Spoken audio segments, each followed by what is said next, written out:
Movie के starting scene में हम एक लड़की को देखते हैं जिसका नाम कैसी होता है, जो कि जंगल में भाग रही होती है। फिर वो वहाँ से निकलकर एक गैस स्टेशन पर जाती है। वो गैस स्टेशन वीरान और पूरी तरह बर्बाद हो चुका था और वहाँ पर कैसी के अलावा और कोई भी नहीं था। कैसी वहाँ पर बची हुई सारी चीजें अपने बैग में डाल लेती है, लेकिन तभी उसे एक आदमी के चिल्लाने की आवाज आती है और वो आदमी हेल्प के लिए चिल्ला रहा था। कैसी जब उस आदमी के पास पहुँचती है तो वो दिखती है कि वो तो इंजर्ड है और उस आदमी के हाथ में गन भी है और कैसी के हाथ में भी गन होती है। इसीलिए वो दोनों अपनी अपनी गन्स एक दूसरे पर तान देते हैं। उस आदमी ने अपना दूसरा हाथ जैकेट में छुपाया हुआ था, जहाँ से कैसी को कुछ चमकता हुआ दिखाई दे रहा था। इसीलिए कैसी को उस आदमी पर डाउट होता है, जिसकी वजह से कैसी डर जाती है और खुद को प्रोटेक्ट करने के लिए वो उस आदमी को शूट करके मार डालती है। बाद में कैसी देखती है कि वो आदमी अपना क्रॉस वाला नेकलेस छुपा रहा था। ये देखकर कैसी को बहुत दुख होता है और पछतावा भी कि उसने शक की बुनियाद पर एक बेकसूर इंसान को मार डाला। इसके बाद कैसी अपने पास्ट में चली जाती है और अपनी कहानी सुनाने लगती है, जहाँ पर हम कैसी को देखते हैं जो कि एक पार्टी में थी और वो अपनी फ्रेंड्स के साथ पार्टी एंजॉय कर रही थी, जहाँ पर कैसी अपनी बेस्ट फ्रेंड के साथ बातें कर रही होती है और वो अपनी बातों में अपने करीबी फ्रेंड बेन को डिस्कस कर रही होती है। कैसी उसके बाद अपने फ्रेंड बेन से बात भी करती है। अगले दिन स्कूल में कैसी को उसकी फ्रेंड एक वीडियो दिखाती है जो कि ब्लर होती है। इसके बाद कैसी घर आ जाती है और न्यूज देखती है टीवी पर, जहाँ पर उसे पता चलता है कि एलियंस का स्पेसशिप जमीन पर आया है और उन्हें कोई और नहीं बल्कि जमीन पर रहने वाले लोग ही ट्रेन कर रहे हैं और इंसानों ने इन एलियंस का नाम दी अदर्स रखा है। इसके बाद वो एलियंस यानी दी अदर्स अपनी फर्स्ट वेव रिलीज करते हैं और वो एक रेडिएशन वेव थी, जिसके रिलीज होते ही पूरी दुनिया में इलेक्ट्रिसिटी डैमेज हो गई,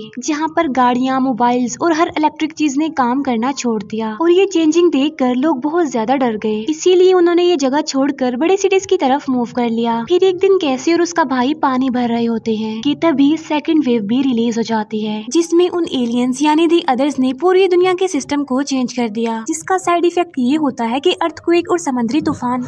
उस समुद्री तूफान से बचने के लिए कैसी अपने भाई को लेकर ट्री पर चढ़ जाती है, जिससे वो दोनों पानी में बहकर मरने से बच जाते हैं। लेकिन इस वजह से उनकी सिटी के साथ साथ पूरी दुनिया में काफी तबाही होती है। इसके फौरन बाद दी अदर्स थर्ड वेव भी रिलीज कर देते हैं, जिसमें वो एक खतरनाक वायरस को रिलीज करते हैं और इस वायरस को बर्ड्स के जरिए पूरी दुनिया में फैला दिया जाता है। इस वेव की वजह से कैसी की मदर की डेथ हो गई थी, क्योंकि वो एक डॉक्टर थी। फिर कैसी का फादर अपने बच्चों को लेकर एक कैंप में चला जाता है, जहाँ पर बहुत सारे टेंट्स लगाए गए थे, क्योंकि जितने भी सर्वाइवर्स थे वो यहाँ पर आकर रह रहे थे। फिर एक रात कैसी के फादर उसे एक गन देते हैं, ये कहते हुए कि बेटा जब इसकी जरूरत पड़े तुम इसे यूज कर लेना, क्योंकि अब दुनिया में कोई भी ऐसी जगह नहीं बची जो कि सेफ हो, हर जगह पर खतरा है। और फिर कुछ दिन बाद वहाँ पर आर्मी ऑफिसर्स आते हैं और कर्नल अनाउंस करता है कि आप लोगों को फिक्र करने की कोई जरूरत नहीं है, क्योंकि आर्मी आप लोगों को सेव करने के लिए आ गई है, क्योंकि हम आप लोगों को एक ऐसी जगह पर ले जाने वाले हैं जो कि बिल्कुल सेफ है। सबसे पहले आर्मी अपने साथ बच्चों को ले जा रही होती है, लेकिन कैसी के भाई का बैग कैंप में ही रह जाता है। इसीलिए कैसी उसका बैग लेने कैंप में जाती है और वहीं पर ही रह जाती है और यहाँ पर कैसी और उसका भाई अलग अलग हो जाते हैं। फिर उन सब बच्चों के जाने के बाद आर्मी वहाँ के सारे लोगों को इकट्ठा करती है। आर्मी उन्हें बताती है कि फोर्थ वेव भी आ गई है, जिसमें दी अदर्स इंसानों को पोजेस कर रहे हैं और पोजेस होने के बाद इंसान ही एक दूसरे को मार रहे हैं। वो कहते हैं कि बच्चों में तो काफी आसान है ये आइडेंटिफाई करना कि कौन इंसान है और कौन दी अदर्स, लेकिन बड़े लोगों में ये आइडेंटिफाई नहीं किया जा सकता कि कौन इंसान है और कौन दी अदर्स। ये बात सुनकर वहाँ पर मौजूद सारे लोग गुस्से में आ जाते हैं और आर्मी से मांग कर देते हैं कि हमें हमारे बच्चों से मिलवाया जाए और वहाँ पर अफरा तफरी मच जाती है, लड़ाइयाँ होने लगती हैं वहाँ पर। लेकिन एंड पर आर्मी उन सारे सर्वाइवर्स को मार डालती है।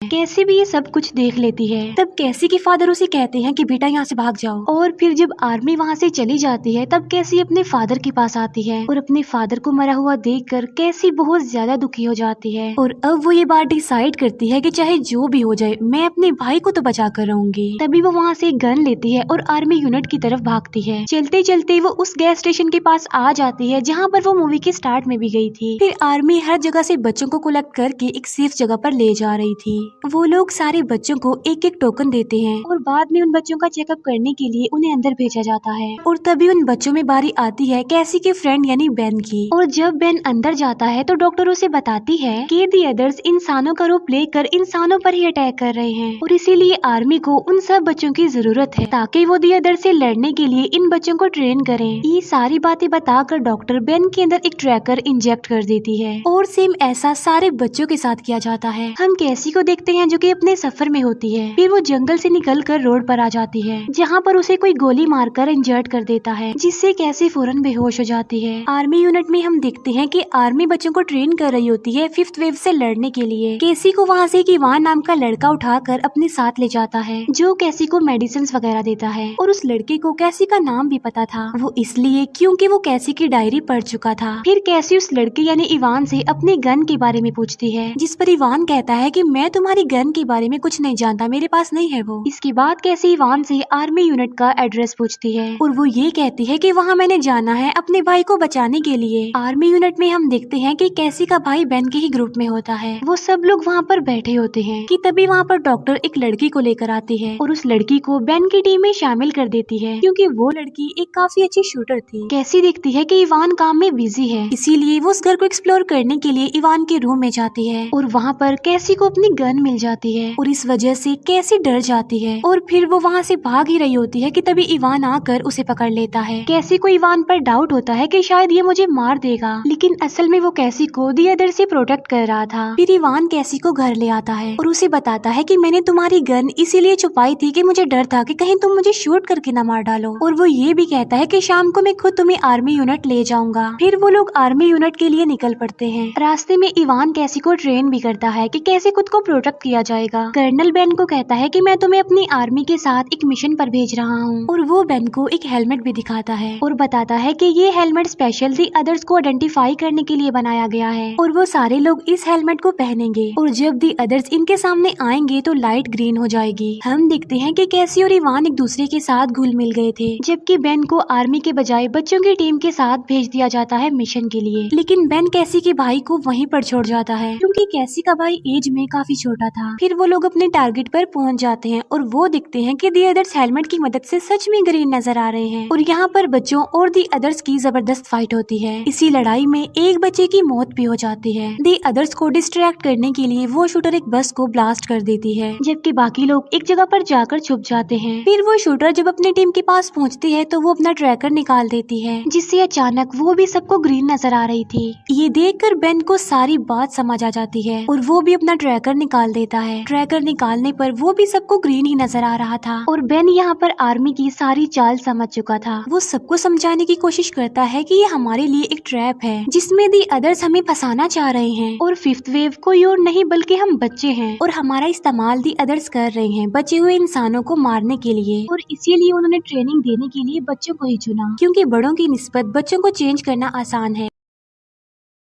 बेन की ये बात सुनकर सारे लोग अपने अपने ट्रैकर्स रिमूव कर देते हैं और अब बेन को कैसी के भाई की फिक्र हो रही थी और वो सब बच्चों को कहता है कि जल्दी से यहाँ से भाग जाओ और वो खुद को भी उस शूटर से शूट करवा लेता है ताकि आर्मी को उस पर शक ना हो। और वो डिसाइड करता है कि वो कैसी के भाई को बचाने के लिए वापस जाएगा। इसके बाद हम कैसी को देखते हैं जहाँ पर दी अदर्स उन लोगों पर अटैक कर देते हैं, लेकिन इवान कैसी को दी अदर्स से बचा लेता है और यहाँ पर कैसी को पता चल जाता है कि इवान कोई इंसान नहीं है बल्कि वो भी दी अदर्स में से एक है। और यहाँ पर इवान कैसी के सामने खुद को रिवील करता है। वो कैसी को बताता है कि ये कोई पहली मर्तबा नहीं हुआ कि जब वो एलियंस यानी दी अदर जमीन पर आए हों। वो बताता है कि मुझ जैसे एलियंस पहले भी इस दुनिया में आ चुके हैं। इवान कहता है कि एलियंस का मानना ये है कि लव सिर्फ एक फीलिंग है और कुछ भी नहीं। वो कहता है कि पहले मैं भी ऐसा ही सोचता था, लेकिन जब मैंने तुम्हें देखा तो मेरे अंदर की इंसानियत जाग गई और यही वजह थी कि उसने अभी तक कैसी को नहीं मारा, उसे जिंदा रखा और मैं तुम्हें गैस स्टेशन से ही फॉलो कर रहा हूँ और फॉलो करने के साथ साथ मैं तुम्हें प्रोटेक्ट भी कर रहा हूँ। लेकिन कैसी उसकी एक नहीं सुनती और अकेली ही आगे बढ़ जाती है। जाते जाते इवान कैसी को एक इम्पोर्टेंट बात बताता है और वो ये कि जो आर्मी यूनिट है वो भी असल में दी अदर्स का ही है, जो कि बच्चों को 5th वेव बनाकर इस्तेमाल कर रहे हैं। ये सुनकर कैसी उस आर्मी यूनिट में पहुंच जाती है और तभी वहाँ पर बेन भी आ जाता है। अब क्योंकि बेन सब कुछ समझ गया था और आर्मी को भी ये बात पता चल चुकी थी, इसीलिए बेन को अरेस्ट कर लिया जाता है। फिर कैसी उस डॉक्टर को मार देती है और खुद उसका यूनिफॉर्म पहनकर अपने भाई को ढूंढने के लिए जाती है। बेन भी वहाँ से निकलकर कैसी के भाई को ढूंढने के लिए चला जाता है, लेकिन रास्ते में ही उसे कैसी भी मिल जाती है और अब वो दोनों मिलकर कैसी के भाई के पास जा रहे होते हैं। लेकिन तभी उनके सामने इवान भी आ जाता है। इवान उसे बताता है कि 10 मिनट के बाद इस जगह को डिस्ट्रॉय कर दिया जाएगा, इसीलिए तुम जल्दी से अपने भाई को ढूंढो और यहाँ से भाग जाओ। फिर कैसी और बेन मिलकर कैसी के भाई को ढूंढ लेते हैं और वो उस आर्मी यूनिट से बाहर आ जाते हैं, जबकि आर्मी बाकी बच्चों को अपने साथ ले जा रही होती है। और फिर जब सारे लोग वहाँ से निकल जाते हैं तो वो जगह जगह डिस्ट्रॉय होने लगती है। तभी उन लोगों को बचाने के लिए बेन की टीम वहाँ पर आ जाती है। वो उन तीनों को बचाकर वहाँ से ले जाती है। फिर वो लोग डिसाइड करते हैं कि हम लोग न्यू स्टार्ट लेंगे और बाकी बच्चों को बचाएंगे आर्मी से और दी अदर से। और इसी के साथ ही मूवी यहीं पर एंड हो जाती है। Thank you for watching.